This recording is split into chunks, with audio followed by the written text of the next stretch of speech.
So I have finally caught up with One Piece. So let's go straight into it with chapter 978. So this chapter wasn't really that interesting. I mean, it really didn't have much things to talk about. So let's start with the cover page, which is Capone and Lola's crew thanking Capone and his crewmate for saving the captain. And at this point, I feel like they should join up with the Fire Tank Pirates, simply due to the fact that they didn't have their manpower to save their own captain, as well as Lola and Chiffon basically are related, and that way I guess if they join with the Fire Tank Pirates, it allows them to be part of something greater, I guess.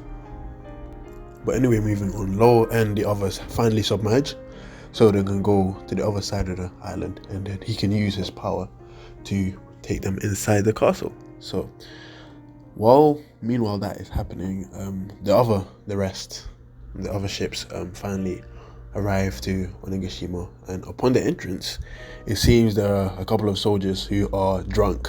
So that kind of shows how confident Kaido and Orochi are that no one is going to oppose them during this time.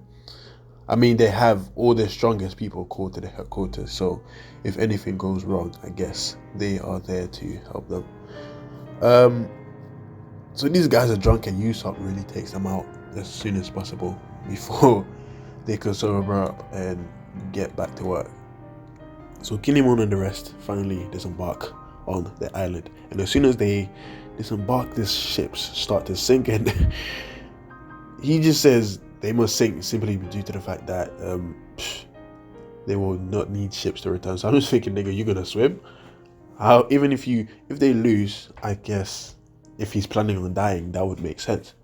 But if they win, I mean, Onigashima has whirlpool, so you planning to swim back. So I don't exactly get his logic behind that. I guess the only way you can make sense of that is maybe because he believes that he will not make it out of this battle alive.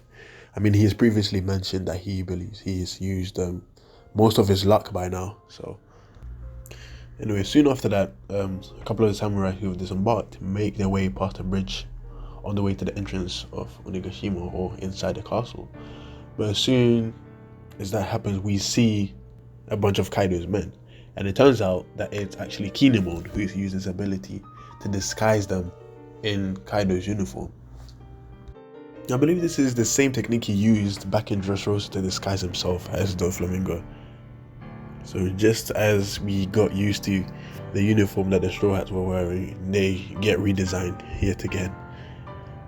Now, of course, this is not a terrible strategy, but how would this work in the middle of clashing with Kaido's troops? I mean, they're wearing the same uniform, so wouldn't that cause confusion when they're fighting? And then we make us way into the castle. We find Queen celebrating with the rest of Kaido's crew. And I kind of find it funny how Queen has this obsession with being in denial about being fat. I think he should start calling himself thick. I mean, that's what these hoes call themselves, these heavy ass women. So he asked them to say whether he should stay big, and they all replied with yeah. I wonder what would happen if one of them ever said no. I think that would pretty much be an instant death sentence. There doesn't seem to be any sign of Kaido's kid, or Big Mom for that matter. Queen then calls out to every division of Kaido's army, and everyone replies except from the Flying Six.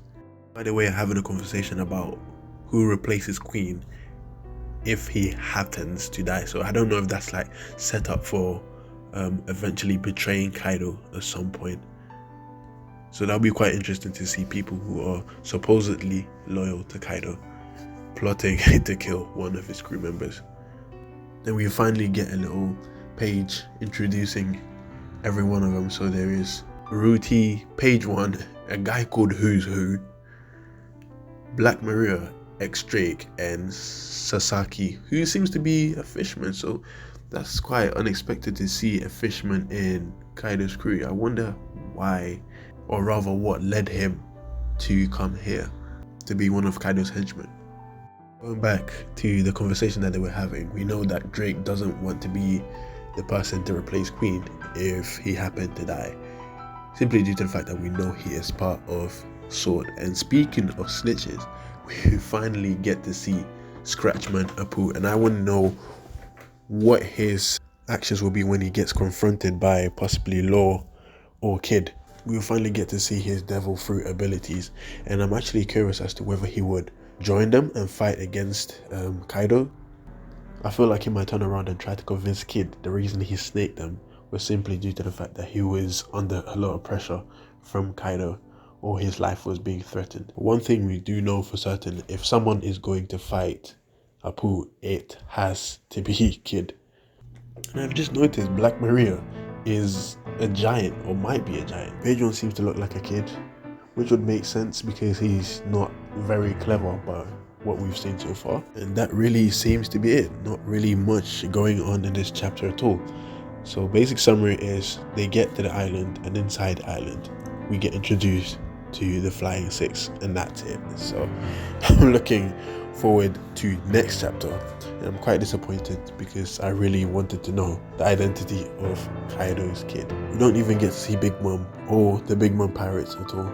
So I guess this chapter is kind of like, I guess that's the review for now. Unfortunately, there wasn't really much to even speak about, so let me know what you thought of this chapter in the comment section down below. I have nothing more to say, and bye.